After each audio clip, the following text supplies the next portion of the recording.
Hello friends, welcome to ILA classes, the school of competitive exams. ಇವತ್ತಿನ ದಿನಾಂಕ 18 ಜನವರಿ 2022. ಈ ದಿನದ ಪ್ರಮುಖ ಕರೆಂಟ್ ಅಫೇರ್ಸ್ ಟಾಪಿಕ್ಗಳನ್ನು ಡಿಸ್ಕಸ್ ಮಾಡೋಣ. ನಮ್ಮ ಇವತ್ತಿನ first article national startup day ಬಗ್ಗೆ ಇದೆ. ಜನವರಿ 16 ಈ ಒಂದು ದಿನವನ್ನು ಪ್ರಧಾನಮಂತ್ರಿ ಮೋದಿ ಅವರು ರೀಸೆಂಟ್ ಆಗಿ ನ್ಯಾಷನಲ್ ಸ್ಟಾರ್ಟ್ಅಪ್ ಡೇ ಅಂತ ಆಚರಿಸಬೇಕು ಅಂತ ಘೋಷಣೆಯನ್ನ ಮಾಡಿದ್ದಾರೆ. ಈ ಒಂದು ಅನೌನ್ಸ್ಮೆಂಟ್ ಅನ್ನ ಜನವರಿ 15ರಂದು ಈ ಒಂದು ಇವೆಂಟ್ ನಡೀತಾ ಇತ್ತು. ಸೆಲೆಬ್ರೇಟಿಂಗ್ ಇನೋವೇಷನ್ ಎಕೋಸಿಸ್ಟಮ್ ಅನ್ನುವ ಒಂದು ಇವೆಂಟ್ನಲ್ಲಿ ಈ ವಿಡಿಯೋ ಕಾನ್ಫರೆನ್ಸ್ ಮುಖಾಂತರ ಜನವರಿ 15 ನ್ಯಾಷನಲ್ ಸ್ಟಾರ್ಟ್ಅಪ್ ಡೇ ಅಂತ ಅನೌನ್ಸ್ಮೆಂಟ್ ಮಾಡಿದ್ದಾರೆ. ಈ ಒಂದು ಸಮಾರಂಭ ಏನಿದೆ ಸೆಲೆಬ್ರೇಟಿಂಗ್ ಇನೋವೇಷನ್ ಎಕೋಸಿಸ್ಟಮ್ ಅಂತ, ಇದು ಆಜಾದಿ ಕಾ ಅಮೃತ್ ಮಹೋತ್ಸವ್ ಈ ಕ್ಯಾಂಪೇನ್ನ ಒಂದು ಪಾರ್ಟ್ ಆಗಿದೆ. ಇದೇ ವೇಳೆಯಲ್ಲಿ ಸುಮಾರು 150 ಬೇರೆ ಬೇರೆ ವಲಯಕ್ಕೆ ಸೇರಿದ ಸ್ಟಾರ್ಟ್ಅಪ್ಗಳೊಂದಿಗೆ ಪ್ರಧಾನಮಂತ್ರಿಯವರು ಸಂವಾದವನ್ನ ಕೂಡ ಮಾಡಿದ್ದಾರೆ. ಸ್ಟಾರ್ಟ್ಅಪ್ಗಳು ಅಂತಂತಂದ್ರೆ ಹೊಸದಾಗಿ ಹುಟ್ಟುತ್ತಿರುವ ಉದ್ಯಮಗಳು ಅಂತ ಹೇಳ್ಬೋದು. Categorised under 6 groups. ಈ ಒಂದು 6 ಗ್ರೂಪ್ಗಳಾಗಿ ವಿಂಗಡಣೆ ಮಾಡಿ ಅವುಗಳಿಗೆ 6 ಥೀಮ್ಗಳನ್ನ ಮೋದಿ ಅವರು ಮೆನ್ಷನ್ ಮಾಡಿದ್ದಾರೆ. First one, growing from roots, nudging the DNA. Third, from local to global, technology of future, building champions in manufacturing, and last one, sustainable development, ಸುಸ್ಥಿರ ಅಭಿವೃದ್ಧಿ. ಈ 6 ಥೀಮ್ಗಳೊಂದಿಗೆ ಈ ಒಂದು ಸ್ಟಾರ್ಟ್ಅಪ್ ಕ್ಯಾಂಪೇನ್ ಅನ್ನ ಸ್ಟಾರ್ಟ್ ಮಾಡಲಾಗಿದೆ. ಸೊ ನೆನ್ಪಿಟ್ಕೊಳ್ಳಿ, ಜನವರಿ 16 ನ್ಯಾಷನಲ್ ಸ್ಟಾರ್ಟ್ಅಪ್ ಡೇ ಅಂತ ರೀಸೆಂಟ್ ಆಗಿ ಘೋಷಣೆ ಮಾಡಿದ್ದಾರೆ. ನಮ್ಮ ನೆಕ್ಸ್ಟ್ ಆರ್ಟಿಕಲ್ ಒಂದು ಮೆಟರಾಯ್ಡ್ ಅಥವಾ ಉಲ್ಕಾಶಿಲೆಯ ಬಗ್ಗೆ ಇದೆ. ಅಲೆನ್ ಹಿಲ್ಸ್ ALH 84001 ಈ ಒಂದು ಉಲ್ಕಾಶಿಲೆಯ ಹೆಸರಾಗಿದೆ. ಇದನ್ನ ರೀಸೆಂಟ್ ಆಗಿ ಸ್ಟಡಿ ಮಾಡ್ತಾ ಇರುವಾಗ ಇದರಲ್ಲಿ ಆರ್ಗ್ಯಾನಿಕ್ ಕಂಪೌಂಡ್ಸ್ ಅಥವಾ ಸಾವಯವ ಒಂದು ಸಂಯುಕ್ತಗಳು ಇದರ ಒಂದು ಮೇಲ್ಮೈ ಮೇಲೆ ದೊರೆತಿರುವ ಬಗ್ಗೆ ಒಂದು ಎಕ್ಸ್ಪ್ಲನೇಷನ್ ಅನ್ನ ಮಾಡಲಾಗಿದೆ. ಸೊ ALH 84001 ಇದು ಒಂದು ಉಲ್ಕಾಶಿಲೆಯ ಹೆಸರಾಗಿದೆ, ಮೆಟ್ರಾಯ್ಡ್ ಅಂತ ಕರೀತಾರೆ. ಇನ್ನು ಈ ಮೆಟ್ರಾಯ್ಡ್ ಅಲೆನ್ ಹಿಲ್ಸ್ 84001 ಇದರ ಬಗ್ಗೆ ತಿಳ್ಕೊಳ್ಳೋದಾದ್ರೆ, ಇದನ್ನ US ನ ಎಕ್ಸ್ಪೆಡಿಷನ್ ಅಂಟಾರ್ಟಿಕಾದಲ್ಲಿ ಎಕ್ಸ್ಪೆಡಿಷನ್ ಮಾಡ್ತಾ ಇರುವಾಗ ಈ ಅಲೆನ್ ಹಿಲ್ ಅನ್ನುವ ಒಂದು ಜಾಗದಲ್ಲಿ, ಇದು ಅಂಟಾರ್ಟಿಕಾದಲ್ಲಿದೆ, ಡಿಸೆಂಬರ್ 1984ರಲ್ಲಿ ಈ ಒಂದು ಉಲ್ಕಾಶಿಲೆಯನ್ನ ಪತ್ತೆ ಹಚ್ಚಲಾಗಿತ್ತು. ಅದಾದ್ಮೇಲೆ at the time of it's Discovery it was recognised as the most unusual rock collected. ಇಲ್ಲಿವರೆಗೂ ಕಲೆಕ್ಟ್ ಆದಂತಹ ಒಂದು ಮೋಸ್ಟ್ ಅನ್ಯೂಶುವಲ್ ಅಸಾಮಾನ್ಯವಾದಂತ ಒಂದು ಕಲ್ಲು ಅಥವಾ ಬಂಡೆಯಾಗಿದೆ ಅಂತ ಹೇಳಲಾಗಿತ್ತು. ಈ ಒಂದು ಅಲೆನ್ ಹಿಲ್ಸ್ ಅನ್ನುವ ಒಂದು ಉಲ್ಕಾಶಿಲೆ ಏನಿದೆ ಇದರ ಮೇಲೆ ಆಗ್ಲೇ ತಿಳಿಸಿದ ಹಾಗೆ ಸಾವಯವ ಅಥವಾ ಆರ್ಗ್ಯಾನಿಕ್ ಕಂಪೌಂಡ್ಸ್ಗಳು ದೊರೆತಿರೋದ್ರಿಂದ ಈ ಒಂದು ಆರ್ಗ್ಯಾನಿಕ್ ಕಂಪೌಂಡ್ಸ್ ಇರೋದಕ್ಕೆ ಕಾರಣ ಏನು ಅಂತಂದ್ರೆ ಅದರ interaction between water and rocks, ಆ ಕಲ್ಲು ಮತ್ತು ನೀರಿನ ನಡುವಿನ ಒಂದು ಇಂಟ್ರಾಕ್ಷನ್ ಏನಾಗುತ್ತೆ ಅದರಿಂದ ಈ ಆರ್ಗ್ಯಾನಿಕ್ ಕಂಪೌಂಡ್ಸ್ ಅಥವಾ ಸಾವಯವ ಸಂಯುಕ್ತಗಳು ಅದರ ಮೇಲೆ ಆಗಿರ್ಬೋದು ಅಂತ ಒಂದು ಊಹೆಯನ್ನ ಮಾಡಲಾಗ್ತಾ ಇದೆ. These interactions were similar to those that happen on earth. ಇದನ್ನ ಮಾರ್ಸ್ ನಿಂದ ಈ ಒಂದು ಉಲ್ಕಾಶಿಲೆ ಬಂದಿದೆ ಅಂತ ಹೇಳಲಾಗಿದ್ದು, ಇದು ಭೂಮಿಯ ಮೇಲೆ ಯಾವ ರೀತಿ ಒಂದು ಕಲ್ಲು ಮತ್ತೆ ನೀರಿನ ನಡುವಿನ ಒಂದು ಇಂಟ್ರಾಕ್ಷನ್ ಆಗಿ ಆರ್ಗ್ಯಾನಿಕ್ ಕಂಪೌಂಡ್ಸ್ ಕಲ್ಲಿನ ಮೇಲೆ ಬೆಳೆದಿರುತ್ತೋ ಅದೇ ರೀತಿ ಇದರ ಮೇಲೆ ಕೂಡ ಈ ಮೆಟ್ರಾಯ್ಡ್ ಉಲ್ಕಾಶಿಲೆಯ ಮೇಲೆ ಕೂಡ ಆರ್ಗ್ಯಾನಿಕ್ ಕಂಪೌಂಡ್ಸ್ ಗಳನ್ನ ಪತ್ತೆ ಹಚ್ಚಲಾಗಿದೆ. ಇನ್ನು ಉಲ್ಕಾಶಿಲೆ ಅಥವಾ ಮೆಟ್ರಾಯ್ಡ್ಸ್ ಬಗ್ಗೆ ತಿಳ್ಕೊಳ್ಳೋದಾದ್ರೆ, meteoroids are objects in space that range in size from dust grain to small asteroids. ಒಂದು ಧೂಳಿನ ಕಣದಿಂದ ಅಸ್ಟ್ರಾಯ್ಡ್ಸ್ ಅಂದ್ರೆ ಕ್ಷುದ್ರ ಗ್ರಹದಷ್ಟು ದೊಡ್ಡದಾದಂತ ಒಂದು ಆಬ್ಜೆಕ್ಟ್ ಗಳಾಗಿದ್ದು ಇದನ್ನ ಸ್ಪೇಸ್ ರಾಕ್ಸ್ ಕೂಡ ಅಂತ ಕೂಡ ಕರೀತಾರೆ. When meteoroids enter Earth's atmosphere, they are called meteors. ಇವು ಭೂಮಿಯ ವಾತಾವರಣವನ್ನ ಪ್ರವೇಶಿಸಿದಾಗ ಇವುಗಳನ್ನ ಮೆಟಿಯೋರ್ಸ್ ಅಂತ ಕರೀತಾರೆ. ಇದಾದ್ಮೇಲೆ ಇವು ಭೂಮಿಯನ್ನ ಬಂದು ತಲುಪಿ ಹಿಟ್ ಅಥವಾ ಅಪ್ಪಳಿಸಿದಾಗ ಇವುಗಳನ್ನ ಮೆಟ್ರಾಯ್ಡ್ ಅಂತ ಕರೀತಾರೆ. So this is the difference between meteoroid and meteors. Meteors ಅಂದ್ರೆ ಭೂಮಿಯ ವಾತಾವರಣವನ್ನ ಯಾವಾಗ ಉಲ್ಕಾಶಿಲೆಗಳು ಪ್ರವೇಶ ಮಾಡ್ತವೆ ಅವಾಗ ಅವನ್ನ ಮೆಟಿಯೋರ್ಸ್ ಅಂತಾರೆ. ಯಾವಾಗ ಉಲ್ಕಾಶಿಲೆಗಳು ಭೂಮಿಯನ್ನ ಅಪ್ಪಳಿಸುತ್ತವೆ ಅವನ್ನ ಮೆಟಿಯೋರೈಟ್ಸ್ ಅಂತ ಕರೀತಾರೆ. ನಮ್ಮ ನೆಕ್ಸ್ಟ್ ಆರ್ಟಿಕಲ್ ಪರ್ಪಲ್ ರೆವಲ್ಯೂಷನ್ ಬಗ್ಗೆ ಇದೆ. ಕನ್ನಡದಲ್ಲಿ ನೇರಳೆ ಕ್ರಾಂತಿ ಅಂತ ಕೂಡ ಇದನ್ನ ಹೇಳ್ಬೋದು. ನ್ಯೂಸ್ ಏನು ಅಂತಂದರೆ, the union minister of state science and technology said that Purple Revolution is Jammu Kashmir's contribution to Startups India, an initiative that was launched by PM in 2016, and today we are observing first National Startup Day. ಈ ಒಂದು purple revolution Jammu ಕಾಶ್ಮೀರದಲ್ಲಿ ಏನು start ಆಗಿತ್ತು, ಇದು ನಮ್ಮ startup India ಕ್ಯಾಂಪೇನ್ಗೆ ಸಾಕಷ್ಟು contribution ಅನ್ನ ಮಾಡಿದೆ ಅಂತ ಯೂನಿಯನ್ ಮಿನಿಸ್ಟರ್ ಹೇಳ್ತಾ ಇದ್ದಾರೆ. ಈ ಸ್ಟಾರ್ಟಪ್ ಇಂಡಿಯಾ ಏನಿದೆ, ಇದು 2016ರಲ್ಲಿ ನಮ್ಮ ಪ್ರಧಾನಮಂತ್ರಿ ಅವರಿಂದ ಲಾಂಚ್ ಮಾಡಲಾಗಿತ್ತು. ಸೊ ಈಗ ರೀಸೆಂಟಾಗಿ ನಾವು 16th ಜನವರಿಗೆ ನ್ಯಾಷನಲ್ ಸ್ಟಾರ್ಟಪ್ ಡೇ ಅಂತ ಕೂಡ ಆ ಒಂದು ದಿನವನ್ನು ಅನೌನ್ಸ್ ಮಾಡಲಾಗಿದೆ. ಈ ನೇರಳೆ ಕ್ರಾಂತಿ ಅಥವಾ ಪರ್ಪಲ್ ರೆವಲ್ಯೂಷನ್ಗೆ ಕಾರಣವಾದ ಈ ಅರೋಮಾ ಮಿಷನ್ ಬಗ್ಗೆ ತಿಳ್ಕೊಳ್ಳೋದಾದ್ರೆ, ಇದು ಲ್ಯಾವೆಂಡರ್ ಕ್ರಾಪ್ ಅಥವಾ ಲ್ಯಾವೆಂಡರ್ ಅನ್ನುವ ಒಂದು ಹೂವಿನ ತಳಿಯ ಒಂದು ನೇರಳೆ ಬಣ್ಣದ ಒಂದು ಸುವಾಸನೆ ಭರಿತವಾದ ಒಂದು ಹೂವಾಗಿದ್ದು, ಇದರ ಒಂದು ಬೇಸಾಯಕ್ಕಾಗಿ ಈ ಒಂದು ಅರೋಮಾ ಮಿಷನ್ ಅನ್ನ ಸ್ಟಾರ್ಟ್ ಮಾಡಲಾಗಿತ್ತು. It has been launched by the union ministry of science and technology through CSIR. ಈ CSIR ಏನಿದೆ, ಇದು ನೋಡಲ್ ಏಜೆನ್ಸಿ ಆಗಿದ್ದು, ಈ ಒಂದು ಮಿನಿಸ್ಟ್ರಿ ಆಫ್ ಸೈನ್ಸ್ ಅಂಡ್ ಟೆಕ್ನಾಲಜಿಯಿಂದ ಈ ಅರೋಮಾ ಮಿಷನ್ ಅನ್ನ ಲಾಂಚ್ ಮಾಡಲಾಗಿತ್ತು. ಸೊ ಈ ಒಂದು aroma mission has led to the purple revolution in India. ಈ ಒಂದು ಪರ್ಪಲ್ ರೆವಲ್ಯೂಷನ್ ಅಥವಾ ಅರೋಮಾ ಮಿಷನ್ ನ ಮುಖ್ಯ ಉದ್ದೇಶ ಏನು ಅಂತಂದ್ರೆ, ಈ ಅರೋಮ್ಯಾಟಿಕ್ ಸುಗಂಧ ಭರಿತವಾದಂತ ಒಂದು ಔಷಧಿಯುಕ್ತ ಗುಣಗಳನ್ನ ಹೊಂದಿರುವ ಪ್ಲಾಂಟ್ಗಳನ್ನ ಲೈಕ್ ಲ್ಯಾವೆಂಡರ್ ಏನಿದೆ ಔಷಧಿಯುಕ್ತ ಒಂದು ಗುಣವನ್ನ ಹೊಂದಿದೆ. ಇಂಥ ಔಷಧಿಯುಕ್ತವಾದಂಥ ಹೂವುಗಳಿರುವ ಒಂದು ಗಿಡಗಳನ್ನ ಬೆಳೆಸುವುದು, ಅದರ ಒಂದು ಕಲ್ಟಿವೇಶನ್ಗೆ ಬೂಸ್ಟ್ ನೀಡುವುದು ಈ ಅರೋಮಾ ಮಿಷನ್ನ ಮುಖ್ಯ ಉದ್ದೇಶ ಆಗಿದೆ. In a brief span of time, aroma or lavender cultivation has become a popular option in farming for agriculture startup.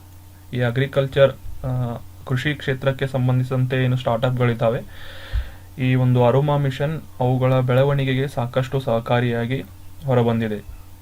So that was all about purple revolution which is being led by cultivation of lavender crops or aromatic crops. ನಮ್ಮ next article Katrol hill faults ಬಗ್ಗೆ ಇದೆ. News ಏನು ಅಂತಂದ್ರೆ, ಈ ಭೂಕಂಪಗಳು ಈ ಒಂದು ಕತ್ರೋಲ್ hill fault ನ ಒಂದು ಲ್ಯಾಂಡ್ಸ್ಕೇಪ್ ನಲ್ಲಿ ಸಾಕಷ್ಟು ಬದಲಾವಣೆಗಳನ್ನ ತಂದಿದ್ದಾವೆ ಅಂತ ನ್ಯೂಸ್ ಇದೆ. ಈ ಕತ್ರೋಲ್ ಹಿಲ್ ಫಾಲ್ಟ್ ಅಂತ ತಿಳ್ಕೊಳ್ಳೋದಕ್ಕಿಂತ ಮುಂಚೆ ಫಾಲ್ಟ್ ಅಂದ್ರೆ ಏನು ಅಂತ ತಿಳ್ಕೊಳ್ಳೋಣ. ಈ ಒಂದು ಡಯಾಗ್ರಾಮ್ ನಲ್ಲಿ ನೀವು ನೋಡ್ಬೋದು, ಎರಡು ಒಂದು ರಾಕ್ ಅಥವಾ ಬಂಡೆಯ ಒಂದು ಭಾಗಗಳೇನಿದಾವೆ, ಅದರ ನಡುವಿನ ಒಂದು ಬಿರುಕು ಏನಿರುತ್ತೆ ಅದನ್ನ ಫಾಲ್ಟ್ ಅಂತ ಕರೀತಾರೆ. ಇದು ಭೂಮಿಯ ಒಂದು ತೊಗಟೆ ಕ್ರಸ್ಟ್ ನಲ್ಲಿ ಈ ರೀತಿಯ ಬಂಡೆಗಳನ್ನ ನಾವು ಕಾಣಬಹುದು. The fault is a fragmentation or zone of fractures between two blocks of rock. ಈ ಎರಡು ಬ್ಲಾಕ್ಗಳ ನಡುವಿನ ಒಂದು ಬಿರುಕು ಏನಿದೆ ಅದನ್ನ ಫಾಲ್ಟ್ ಅಂತ ಕರೀತಾರೆ. ಈ ಫಾಲ್ಟ್ ಏನ್ ಮಾಡುತ್ತೆ ಅಂತಂದ್ರೆ, ಈ ಎರಡು ಬ್ಲಾಕ್ಗಳ ಒಂದು ರಿಲೇಟಿವ್ ಮೂವ್ಮೆಂಟ್ ಗೆ ಎಡೆ ಮಾಡಿ ಕೊಡುತ್ತದೆ. ಇದರಿಂದಾಗಿ ಅರ್ಥಕ್ವೇಕ್ ಅಥವಾ ಭೂಕಂಪ ಆದಾಗ ಸಾಕಷ್ಟು ಭೀಕರವಾದ ಒಂದು ಪರಿಣಾಮಗಳನ್ನ ನಾವು ಕಾಣಬಹುದಾಗಿದೆ. So these faults are not good for habitation. ಅದರಲ್ಲಿ ಕತ್ರೋಲ್ ಹಿಲ್ ಫಾಲ್ಟ್ ಏನಿದೆ, ಇದು ಗುಜರಾತ್ನ ಕಚ್ ಅನ್ನುವ ಪ್ರದೇಶದಲ್ಲಿ ಕಂಡು ಬರುತ್ತದೆ. ಅದರ ಲೊಕೇಶನ್ ನೋಡೋಣ ಇಲ್ಲ. ಇದು ಪಶ್ಚಿಮ ಭಾಗದ ಭಾರತ, ಇಲ್ಲಿ ಗುಜರಾತ್ ರಾಜ್ಯ ಬರುತ್ತೆ. ಇದರ ಮೇಲ್ಗಡೆಯ ಏರಿಯಾ ಏನಿದೆ ಇದು ಕಚ್ ಏರಿಯಾ ಅಂತ ಕನ್ಸಿಡರ್ ಆಗುತ್ತೆ. ಇದನ್ನ ಝೂಮ್ ಮಾಡಿ ಈ ಒಂದು ಏರಿಯಾದಲ್ಲಿ ನೋಡ್ಬೋದು ನಾವು. ಸೊ ಇಲ್ಲಿ ನಮ್ಮ ಅರೇಬಿಯನ್ ಸಿ ಬರುತ್ತೆ. This is the boundary of India at Gujarat state. ಇದರಲ್ಲಿ KHF ಅಂತ ನಿಮಗೆ ಕಾಣ್ತಾ ಇರ್ಬೋದು, ವಿಚ್ ಈಸ್ ಕತ್ರೋಲ್ ಹಿಲ್ ಫಾಲ್ಟ್. ಈ ಒಂದು ಲಿಸ್ಟ್ ನಲ್ಲಿ ಕೂಡ KHF ಅಂದ್ರೆ ಕತ್ರೋಲ್ ಹಿಲ್ ಫಾಲ್ಟ್ ಅಂತ ಕೊಡಲಾಗಿದೆ. So this is a Katrol hill fault region which is located in Gujarat Kutch region. ಇನ್ನು ಈ ಕತ್ರೋಲ್ ಹಿಲ್ ಫಾಲ್ಟ್ ನ ಒಂದು ಪರೀಕ್ಷೆ ಅಥವಾ ಸ್ಟಡಿ ಮಾಡ್ತಾ ಇದ್ದಾಗ ಇದರಲ್ಲಿ ಸಾಕಷ್ಟು ಅತ್ಯಾಧುನಿಕವಾದಂತಹ ಕೆಲವೊಂದು ಇಕ್ವಿಪ್ಮೆಂಟ್ಸ್ ಅಥವಾ ಸಾಧನಗಳನ್ನು ಬಳಸಲಾಗಿದೆ. Which is the study was carried out by field mapping using sophisticated field instruments. ಸಾಧನಗಳು ಅಂತ ಹೇಳಿದೆ, ಗ್ರೌಂಡ್ ಪೆನಿಟ್ರೇಟಿಂಗ್ ರೇಡಾರ್ ಆಗಿರ್ಬೋದು, laboratory equipments like scanning electron microscope, for analysing sediment samples. ಅಲ್ಲಿ ಸೆಡಿಮೆಂಟ್ಗಳ ಸ್ಯಾಂಪಲ್ಗಳನ್ನು ಈ ಒಂದು ಮೈಕ್ರೋಸ್ಕೋಪ್ ಮೂಲಕ ಅಲ್ಲಿ ಸ್ಟಡಿ ಮಾಡಲಾಗಿತ್ತು. The sample showed features indicative of surface faulting ಅಂತ ಅಲ್ಲಿ ಅದರ ಒಂದು ಇಂಡಿಕೇಶನ್ ಅನ್ನು ತೋರಿಸಿದವು ಈ ಸ್ಯಾಂಪಲ್ಗಳು. The Katrol hill fault has produced high magnitude seismic events. ಸಾಕಷ್ಟು ಭೂಕಂಪ ಘಟನೆಗಳನ್ನು ಸುಮಾರು 30,000 ವರ್ಷಗಳಿಂದ ತೋರಿಸ್ತಾ ಇದೆ. Therefore a credible seismic source capable of generating surface rupture hazards in Kutch basin. So ಇದು ಒಂದು ಈ ಫಾಲ್ಟ್ ಕಂಡು ಬಂದಿದ್ದು ಅಥವಾ ಈ ಫಾಲ್ಟ್ನ ಒಂದು ಮ್ಯಾಗ್ನಿಟ್ಯೂಡ್ ಅನ್ನು ತಿಳ್ಕೊಂಡಿರೋದ್ರಿಂದ ನಮಗೆ ಈ ಒಂದು ಕಚ್ ಬೇಸಿನ್ ಏನಿದೆ, ಆ ಒಂದು ಏರಿಯಾ ಪ್ರದೇಶ ಏನಿದೆ ಅದು ಸಾಕಷ್ಟು ಹಜಾರ್ಡಸ್ ಆಗಿ ಇದೆ ಅಂತ ನಾವು ಒಂದು ಎಸ್ಟಿಮೇಷನ್ ಮಾಡಬಹುದಾಗಿದೆ. So this study has helped us to understand the nature of that Kutch region. So Katrol hill fault ಏನಿದೆ ಇದು ಗುಜರಾತ್ನ ಕಚ್ ರೀಜನ್ನಲ್ಲಿದೆ.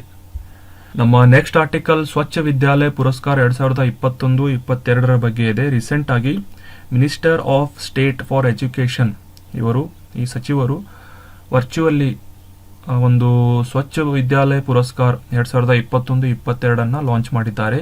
ಇದರ ಬಗ್ಗೆ ನ್ಯೂಸ್ ಇತ್ತು. ಇನ್ನು ಈ ಸ್ವಚ್ಛ ವಿದ್ಯಾಲಯ ಪುರಸ್ಕಾರದ ಬಗ್ಗೆ ತಿಳ್ಕೊಳ್ಳೋದಾದ್ರೆ ಇದನ್ನ ಇನ್ಸ್ಟಿಟ್ಯೂಟ್ ಮಾಡಿದ್ದು ಮಿನಿಸ್ಟ್ರಿ ಆಫ್ ಎಜುಕೇಶನ್.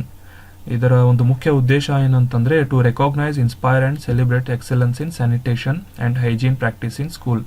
ಈ ಶಾಲೆಗಳಲ್ಲಿ ನೈರ್ಮಲ್ಯದ ಕುರಿತಾಗಿ ಜಾಗೃತಿಯನ್ನ ಮೂಡಿಸಿ ಮತ್ತು ನೈರ್ಮಲ್ಯವನ್ನ ಕಾಪಾಡುವತ್ತ ಒಂದು ಒಳ್ಳೆಯ ಅಭ್ಯಾಸವನ್ನು ರೂಢಿಸಿಕೊಳ್ಳುವಂತೆ ಮಾಡುವುದು ಈ ಸ್ವಚ್ಛ ವಿದ್ಯಾಲಯ ಪುರಸ್ಕಾರದ ಮುಖ್ಯ ಉದ್ದೇಶ ಆಗಿದೆ.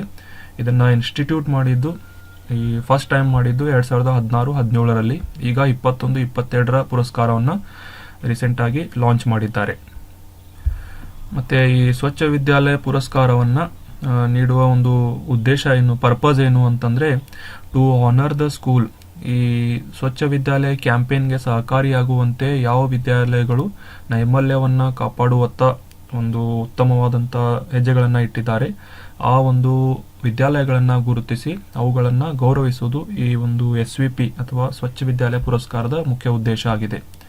ಈ 2021-22 ಒಂದು ಪುರಸ್ಕಾರ ಏನಿದೆ ಆಲ್ ಕ್ಯಾಟಗರಿ ಆಫ್ ಸ್ಕೂಲ್, ಎಲ್ಲ ರೀತಿಯ ಕ್ಯಾಟಗರಿಯ ಒಂದು ವಿದ್ಯಾಲಯಗಳಿಗೆ ಈ ಒಂದು ಗೌರವವನ್ನು ನೀಡಲಾಗ್ತಾ ಇದೆ. ಅದರಲ್ಲಿ ಗೌರ್ಮೆಂಟ್ ಆಗಿರ್ಬೋದು, ಗೌರ್ಮೆಂಟ್ ಏಡೆಡ್ ಸ್ಕೂಲ್ ಆಗಿರ್ಬೋದು, ಪ್ರೈವೇಟ್ ಖಾಸಗಿ ಶಾಲೆಗಳಾಗಿರ್ಬೋದು, ಅವು ಅರ್ಬನ್ನಲ್ಲಿ ಅಥವಾ ರೂರಲ್ ಗ್ರಾಮ ಮತ್ತೆ ನಗರಗಳಲ್ಲಿ ಇರುವಂತಹ ಶಾಲೆಗಳನ್ನು ಗುರುತಿಸಿ ಈ ಒಂದು ಪುರಸ್ಕಾರವನ್ನು ನೀಡಲಾಗ್ತಾ ಇದೆ.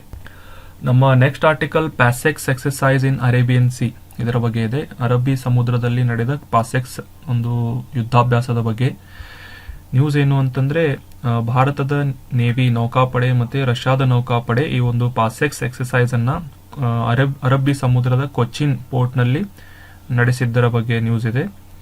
ಇದರಲ್ಲಿ ಭಾಗವಹಿಸಿದ ಹಡಗುಗಳೆಂದರೆ ಭಾರತದ ಒಂದು ನೌಕಾಸೇನೆಯ INS ಕೊಚ್ಚಿ, ದೇಶೀಯವಾಗಿ ಡೆವಲಪ್ ಮಾಡಿದ ಗೈಡೆಡ್ ಮಿಸೈಲ್ ಡೆಸ್ಟ್ರಾಯ್ ಮಾಡುವಂತ ಸಾಮರ್ಥ್ಯ ಇರುವ INS ಕೊಚ್ಚಿ ಎನ್ನುವ ಹಡಗನ್ನ ಈ ಒಂದು ಪ್ಯಾಸೆಕ್ಸ್ ಎಕ್ಸರ್ಸೈಸ್ ನಲ್ಲಿ ಬಳಸಿದರೆ ರಷ್ಯಾದಿಂದ Russian Federation Navy which was represented by RFS Admiral Tributs ಈ ಒಂದು ಹಡಗಿನ ಸಹಾಯದಿಂದ ಈ ಒಂದು ಯುದ್ಧಾಭ್ಯಾಸವನ್ನು ನಡೆಸಲಾಗಿದೆ. ಈ ಒಂದು ಪ್ಯಾಸೆಕ್ಸ್ ಎಕ್ಸರ್ಸೈಸ್ ಅನ್ನ ನಡೆಸುವ ಮುಖ್ಯ ಉದ್ದೇಶ ಏನು ಅಂತಂದ್ರೆ the exercise ಶೋಕೇಸ್ಡ್ cohesiveness and interoperability between two navies. ಎರಡೂ ದೇಶಗಳ ಒಂದು ಪರಸ್ಪರ ಒಗ್ಗಟ್ಟು ಆಗಿರ್ಬೋದು, ಇಂಟರ್ಆಪರೇಬಿಲಿಟಿ ಅಂತಂದ್ರೆ ಪರಸ್ಪರರ ಒಂದು ಕಾರ್ಯಸಾಧ್ಯತೆ ಆಗಿರ್ಬೋದು, ಇವುಗಳನ್ನು ಈ ಒಂದು ಎಕ್ಸರ್ಸೈಸ್ ನಲ್ಲಿ ಪ್ರಾಕ್ಟೀಸ್ ಮಾಡಲಾಯಿತು. ವಿಚ್ ಆಲ್ಸೋ ಇನ್ಕ್ಲೂಡೆಡ್ ಯುದ್ಧ ತಾಂತ್ರಿಕ ಕೆಲವೊಂದು ಮ್ಯಾನ್ಯೂವರ್ಸ್ಗಳನ್ನು, ಕ್ರಾಸ್ ಡೆಕ್ ಹೆಲಿಕಾಪ್ಟರ್ ಆಪರೇಷನ್ಸ್ಗಳನ್ನು, ಸೀಮೆನ್ಶಿಪ್ ಆಕ್ಟಿವಿಟೀಸ್ ಈ ಒಂದು ಚಟುವಟಿಕೆಗಳನ್ನು ಈ ಪ್ಯಾಸೆಕ್ಸ್ ಎಕ್ಸರ್ಸೈಸ್ ನಲ್ಲಿ ಮಾಡಲಾಗಿತ್ತು. ಸೊ ನೆನ್ಪಿಟ್ಕೊಳ್ಳಿ, ಪ್ಯಾಸೆಕ್ಸ್ ಎಕ್ಸರ್ಸೈಸ್ ಏನಿದೆ ಇದು ರಷ್ಯಾದೊಂದಿಗೆ ಅಷ್ಟೇ ಅಲ್ಲ, ಬೇರೆ ದೇಶಗಳೊಂದಿಗೂ ಕೂಡ ಇಂಡಿಯಾ ಈ ಒಂದು ಯುದ್ಧಾಭ್ಯಾಸವನ್ನು ನಡೆಸುತ್ತದೆ. ಕನ್ಫ್ಯೂಸ್ ಮಾಡ್ಕೋಬೇಡಿ. ಈಗ ರೀಸೆಂಟ್ ಆಗಿ ನಡೆದಿದ್ದು ಅಂದ್ರೆ ರಷ್ಯಾದ ನೇವಿ ಜೊತೆ ಇದನ್ನ ಅರಬ್ಬಿ ಸಮುದ್ರದ ಕೊಚ್ಚಿನ್ ಪೋರ್ಟ್ ನಲ್ಲಿ ಈ ಒಂದು ಯುದ್ಧಾಭ್ಯಾಸವನ್ನು ಕೈಗೊಳ್ಳಲಾಯಿತು. So so that was all about today's discussion friends. ಈಗ ಕ್ವಿಕ್ ರಿವಿಷನ್ನಲ್ಲಿ ಸ್ಟೇಟ್ಮೆಂಟ್ಸ್ಗಳನ್ನು ನೋಡೋಣ. First statement, national startup day is celebrated on January 16th. ಈ ಒಂದು ಸ್ಟೇಟ್ಮೆಂಟ್ ಟ್ರೂ ಆಗಿದೆ. ರೀಸೆಂಟಾಗಿ ಪ್ರಧಾನಮಂತ್ರಿ ಮೋದಿ ಅವರು ಈ ಒಂದು ಅನೌನ್ಸ್ಮೆಂಟನ್ನು ಮಾಡಿದ್ದಾರೆ. January 16 ನ್ಯಾಷನಲ್ ಸ್ಟಾರ್ಟ್ಅಪ್ ಡೇ ಆಗಿ ಅನೌನ್ಸ್ ಮಾಡಿದ್ದಾರೆ. Next statement, Allen hills ALH 84001 is a tallest mountain in US. So ಈ ಸ್ಟೇಟ್ಮೆಂಟ್ ಏನಾಗುತ್ತೆ, ಫಾಲ್ಸ್ ಆಗುತ್ತೆ. ಇದು ಒಂದು ಮೆಟ್ರಾಯ್ಟ್ ಅಥವಾ ಉಲ್ಕಾಶಿಲೆಯಾಗಿದ್ದು ಇದರ ಒಂದು ರೀಸೆಂಟ್ ಆಗಿ ಇದರ ಆರ್ಗ್ಯಾನಿಕ್ ಕಂಪೌಂಡ್ಗಳು ಇದರ ಮೇಲೆ ಇದೆ ಅಂತ ಸ್ಟಡಿ ಮಾಡಲಾಗಿದೆ. ಸೊ ಇದು ಏನಿದೆ ಅಲೆನ್ ಹಿಲ್ಸ್ 84001 ಏನಿದೆ ಇದು ಒಂದು meteorite, not mountain. Next statement, aroma mission launched by union ministry of science and technology through the council of scientific and industrial research CSIR. This has led to well known purple revolution in India. ಈ aroma mission ಏನಿದೆ ನೇರಳೆ ಕ್ರಾಂತಿಗೆ ಒಂದು ಮುನ್ನುಡಿಯನ್ನ ಹಾಡಿತು ಅಂತ statement ಇದೆ. ಇದನ್ನ launch ಮಾಡಿದ್ದು union ministry of science and technology. ಇದರ ಒಂದು ನೋಡಲ್ ಇನ್ಸ್ಟಿಟ್ಯೂಷನ್ ಅಂತಂದ್ರೆ CSIR. ಸೊ ಈ ಸ್ಟೇಟ್ಮೆಂಟ್ ಏನಿದೆ ಸರಿಯಾಗಿದೆ, true. Next statement, Katrol hill fault is located in Madhya Pradesh. ಈಗ ನಾವು ಡೀಟೇಲ್ ಆಗಿ ಡಿಸ್ಕಸ್ ಮಾಡಿದ್ವಿ ಫಾಲ್ಟ್ ಅಂದ್ರೆ ಏನು ಅಂತ. ಮತ್ತೆ ಕ್ಯಾಟ್ರಾಲ್ ಫಾಲ್ಟ್ ಏನಿದೆ ಇದು ಗುಜರಾತ್ನ ಕಚ್ ರೀಜನ್ ನಲ್ಲಿದೆ. ಗುಜರಾತ್ನ ಕಚ್ ರೀಜನ್ ನಲ್ಲಿ ಕ್ಯಾಟ್ರಾಲ್ ಹಿಲ್ ಫಾಲ್ಟ್ ಬರುತ್ತೆ. ಸೊ ಇದು Madhya Pradesh is a wrong answer. This statement is false. Next statement, ಸ್ವಚ್ಛ ವಿದ್ಯಾಲಯ ಪುರಸ್ಕಾರ್ ವಾಸ್ ಫಸ್ಟ್ ಇನ್ಸ್ಟಿಟ್ಯೂಟೆಡ್ ಇನ್ 2016-17. ಈ ಒಂದು ಸ್ಟೇಟ್ಮೆಂಟ್ ಸರಿಯಾಗಿದೆ, true. Next statement, Indian Navy and Russian Navy undertook PASEX exercise at the port of Cochin in the Arabian Sea. ಈ ಒಂದು statement ಕೂಡ ಸರಿಯಾಗಿದೆ. So that was all about today's discussion friends. ಈ ಒಂದು ಆರ್ಟಿಕಲ್ಗಳ PDF ಏನಿದೆ ನಮ್ಮ Telegram ಚಾನಲ್ನಲ್ಲಿ available ಇರುತ್ತೆ. ನೀವು ಡೌನ್ಲೋಡ್ ಮಾಡಿಕೊಂಡು ರಿವೈಸ್ ಮಾಡ್ಕೋಬಹುದು. Thank you so much for joining and have a nice day.